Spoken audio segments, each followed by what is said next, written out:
Welcome to Ganesan media. இறைவனுடைய அருளால் நம்ம எல்லோரும் நல்லா இருப்போம். தொடர்ந்து ஆதரவு கொடுத்துட்ருக்கிற எல்லாருக்கும் மனசார நன்றியை தெரிவிச்சுக்கிறப்பா. வாங்க இன்றைக்கி என்ன வீடியோன்னு பார்ப்போம்.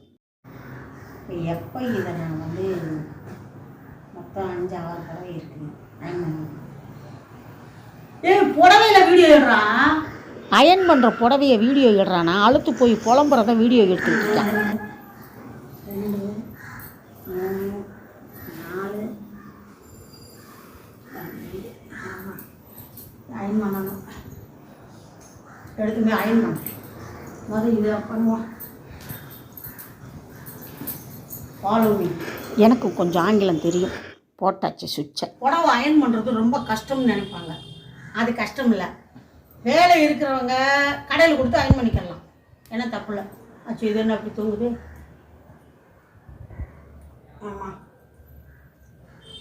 சொல்கிறாங்களே, இந்த அம்மா என்னதே வேலை செய்யுது பொழுதுன்னைக்கும், தினமும் வேலை இருக்குன்னு. வீட்டில் வேலை இல்லாமல் இருந்தேன்னா, அதாவது வெளியில் போகிற வேலை இல்லாமல் இருந்தேன்னா இதான் வேலை எனக்கு. கடையில் கொடுத்து அயன் பண்ண மாட்டேன். இப்போ இதெல்லாம் துவைச்சி கஞ்சி போட்டு வச்சுட்டேன். இப்போ இதை கடையில் கொடுத்தா நல்லா அயன் பண்ணி கொடுக்குறாங்க. அதே மாதிரி நம்மளுக்கு மடித்து அயன் பண்ண வராது. நான் எப்படி அயன் பண்ணுறேங்கிறத உங்களுக்கு சொல்கிறேன், சரியா? எடுத்துக்கோங்க, இப்படி மடிச்சுக்கோங்க. எவ்வளோ சுருக்கமாக இருக்கும் பார்த்தீங்களா? அயன் பண்ணி காட்டுறேன்.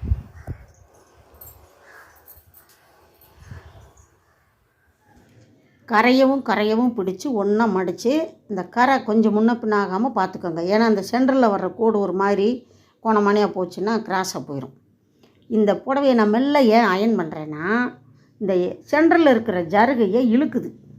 அதனால் அந்த காட்டன் நூல் இருக்கிறதுக்கு ஓகே, அந்த சென்டரில் இருக்கிற ஜருகையை பிடிச்சி இழுத்துச்சின்னா புடவை இதாக போயிடுமே. அதனால் தொட்டு மெல்லமாக அப்படி பண்ணுறேன். ஒவ்வொரு துணியை எப்படி அயன் பண்ணுறதுன்னு அதுக்கு ஒரு நம்பர் கொடுத்துருப்பாங்க. வாங்கின புதுசில் ஒழுங்காக வேலை செஞ்சிச்சு. அதுக்கப்புறம் அந்த நம்பரெல்லாம் ஒர்க் ஆகலை. எப்பயுமே ஒரே மாதிரி சூடு அதிகமாக, அதாவது காட்டன் துணியை அயன் பண்ணுற மாதிரி. இப்போ பருத்தி நூலில் செஞ்ச காட்டன் துணியை நம்ம எவ்வளவு அதிகமாக ஹீட்டு வச்சாலும் அயன் பண்ணும், தாங்கக்கூடிய சக்தி இருக்குது. இந்த சிந்தட்டிக்கு அப்புறம் இந்த ஒரு மாதிரி என்ன சொல்கிறது, நெருப்பு பட்டணும் அப்படி இலகுற மாதிரி இருக்கும் இல்லையா, அந்த மாதிரி இதிலெல்லாம் துணி, இந்த ரப்பர் மாதிரி துணியெல்லாம் அதெல்லாம் ரொம்ப கஷ்டம். அந்த பேப்பர் போட்டு தான் அயன் பண்ணணும். கடைக்காரவங்களுக்கு ரெகுலராக அயன் பண்ணுறவங்களுக்கு தெரியும் எதை எப்படி அயன் பண்ணணும் அப்படின்னு. அந்த காலத்துலலாம் பார்த்தா இந்த மாதிரி இல்லை, அடுப்பு கறியை போட்டு ஊதி அதில் சூடேற்றி அயன் பண்ணுவாங்க. அது ஒரு பக்குவமாக இருக்கும். இப்போயும் அந்த மாதிரி பண்ணுறாங்க சில இடத்துல. இப்போ இங்கே பாருங்கள், முந்தானை எப்படி சுருங்கி போயிருக்குன்னு. இப்போ இந்த வெயில் நேரத்தில் கட்டுறதுக்கு எனக்கு இந்த புடவையை கட்டினாதே நல்லா இருக்குது. வெளியில் போகும்போது வரும்போது கசன்னு இருக்குது. அதுவும் இந்த சென்னை வெயிலுக்கு அடுத்து பார்த்திங்கன்னா அக்னி நட்சத்திர வெயில் வரப்போகுது. ஒரு 4-5 புடவை எடுத்துகிட்டு வரணும். போகிறதுக்கு எனக்கு டைம் இல்லை. இன்றைக்கி கூட ஊத்துக்கோட்டைக்கு பகவதி அம்மன் கோயில் போயிட்டு வந்த வீடியோ எடுத்திருக்கேன். அதை எடிட்டிங் பண்ணி போடணும். அருமையான கோயில்ப்பா. அதில் ஒரு பெரிய வரலாறே இருக்குது. அதையெல்லாம் நான் உங்களுக்கு சொல்கிறேன். இந்த புடவையை அயன் பண்ணி வச்சுட்டு அதுக்கப்புறம் இங்கே பாருங்கள், லேசாக அப்படியே அயன் பண்ணலான்னு பார்த்தேன். எப்படி அந்த இடத்துல பொசுங்கி போச்சு பாருங்கள்.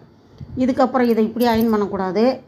இது எப்போயாவது 1 மணி நேரம் 2 மணி நேரம் கட்டிட்டு போயிட்டு வரோம்ல, அதை உடனே துவைக்க மாட்டேன். இது அம்மன் புடவை ஒரு அம்மா எனக்கு கொடுத்தாங்க. இது என்கிட்ட 35 வருஷத்துக்கு மேலேயாச்சு. இந்த புடவையத்தை ஜில்லுன்னு ஒரு காதல் படத்தில் நான் கட்டியிருப்பேன். மெரூன் கலர் பார்டரு, மாம்பழ கலர். இப்போ நம்ம எங்கன்னா கட்டிட்டு போயிட்டு வந்தோம்னா இப்படி ஏதாவது தொட்டுட்டு கை கழுவிட்டு இப்படி நம்மளை அறியாமே இப்படி நம்ம கையை பிடிச்சி அந்த புடவையில் தொடப்போம். அந்த இடத்துல சுருக்கமாக இருந்துச்சுன்னா அதை மட்டும் அயன் பண்ணி வைப்பேன். 1 மணி நேரம் 2 மணி நேரம் கட்டுறதெல்லாம் நம்ம திரும்ப துவைக்க முடியாதுல்ல. ஒரு நாள் ஃபுல்லாக கட்டினா ரொம்ப வேர்வை, இப்போ வேலை செஞ்சு அழுக்காயிடுச்சு அப்படின்னா துவைச்சி கட்டலாம். கொஞ்ச நேரம் கோயிலெல்லாம் பக்கத்துலேயே இருக்கும். போயிட்டு வர்றது 1 மணி நேரம் தான். அந்த 1 மணி நேரத்தில் நம்ம பெருசாக அழுக்காகிறதுக்கு சான்ஸ் இல்லை. ஆனால் அந்த விளக்கேற்றிட்டு அப்புறம் ஏதாவது பொங்கல் எதனா பிரசாதம் வாங்கி சாப்பிட்டுட்டு கை கழுவிட்டு அந்த புடவையில் இருந்தால் நம்ம தொடப்போம். ஏன்னா எப்பயுமே கர்ச்சிப்பு கையில் இருக்காது இல்லையா. அந்த மாதிரி அந்த சுருக்கம் இந்த பாருங்கள், உட்கார இடத்துல மடிப்பு இந்த மாதிரி இருக்கும் இல்லையா. இதை மட்டும் உங்களுக்கு அதில் கையில் கோடு கிழித்து காட்டினேன். எதுக்குன்னா இந்த மாதிரி சின்னதுக்கெல்லாம் நம்ம புடவையை ஃபுல்லாக அயன் பண்ண வேண்டிய அவசியம் இல்லை. அப்படியே போட்டு அதுக்கு மேலே பேப்பரை போட்டு, இதில் நிறைய ஜருகு இருக்குல்ல, அதனால் நான் பேப்பரை போட்டு அயன் பண்ணுறேன். ஒரு தடவை அந்த மேலே வச்சு நான் காட்டும்போது பார்த்திங்கள, புடவை கட்டுறதுக்கு முன்னாடி முதல்ல நம்ம சொருகுவோம்ல, அந்த இடத்துல நம்ம அயன் பண்ணி பார்த்தோம்னா லேசாக இலகிட்டால் கூட, அதாவது ஒரு மாதிரி சுருங்கி அந்த அயன் பாக்ஸை போட்டு பொசுங்கிரும்ல, அந்த மாதிரி இருந்தால் கூட ஏதாவது துணி கிணி வச்சு தைச்சி மறைச்சிடலாம். வேறு இடத்துல பட்டுச்சுன்னா புடவை வேஸ்ட்டாக போயிடும். இந்த பாருங்கள், இந்த இடத்துல எவ்வளோ சுருக்கமாக இருக்குது பாருங்கள். நல்லா மடித்து எப்போ இந்த மாதிரி அந்த மாதிரி மடிப்பு வந்துச்சுன்னு தெரில. அதை நான் உங்களுக்கு அயன் பண்ணி காட்டுறேன், சரிங்களா? இங்கே பாருங்கள், பேப்பர் வச்சு அயன் பண்ணோன்னா நல்லாயிருச்சா?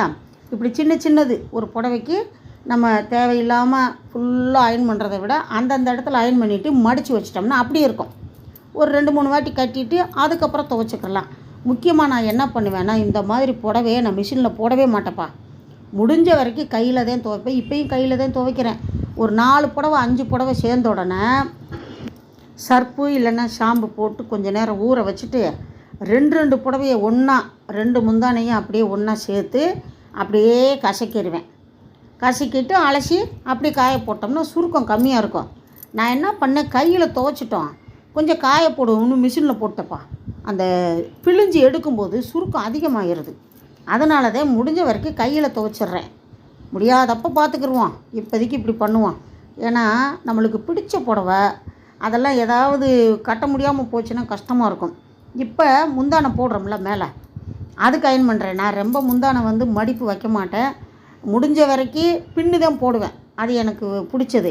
இப்போ இந்த மாதிரி புடவையை நான் ஏன் உங்களுக்கு அப்படி நான் காட்டுறேன்னா, இந்த ரெடிமேடு சாரீ தைச்சி கொடுப்பேன்ல, அவங்களுக்கு அந்த முந்தானையவும் இந்த இப்போ இந்த பிளிட்டு வைக்கிறோம்ல அதையும் அயன் பண்ணி கொடுப்பேன். இப்போ என்ன பண்ணுறேன்னா, டக்குன்னு எடுத்து கட்டும்போது பிளிட்டு அந்த முன்ன பின்ன வருது. நம்ம எடுத்து கட்டும்போது அது கரெக்டாக மடிப்பு இருக்குது அப்படின்னா ஈஸியாக கட்டலாம், பின்னு போட்டு கூட வச்சிடலாம். இந்த புடவையில் 4 பிளிட்டு தான் வருது, கொஞ்சம் சின்ன புடவை தான்.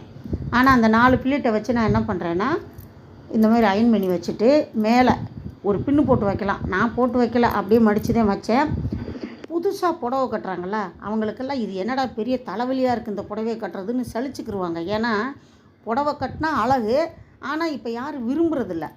அவங்களுக்கெல்லாம் இந்த மாதிரி நம்ம ரெடியாக வச்சிட்டோம்னா புடவை கட்டுறது ஈஸியாக இருக்கே அப்படின்னு விரும்பி கட்டுவாங்க. இப்போ இங்கே பாருங்கள், நான் அந்த பிளீட்டை காட்டுறேன் பாருங்கள், சூப்பராக இருக்கும். நீங்களே பாருங்களேன், பார்க்குறதுக்கு அழகாக இருக்கும். இல்லைன்னா ஒரு பக்கம் தூக்கிக்கிட்டு இறக்கிக்கிட்டு இருக்கோம். 4 பிளீட்டு தான், அதில் கொஞ்சோண்டு அந்த சுருக்கம் இருக்கா, அந்த இடத்துல திரும்பவும் பேப்பரை வச்சு அயன் பண்ணி வச்சுட்டேன். ஈஸியாக இருக்குல்ல? இந்த மாதிரி நீங்களும் அயன் பண்ணி பழகிக்கங்க. வேலை இருக்கா, கடையில் கொடுத்து அயன் பண்ணிக்கோங்க.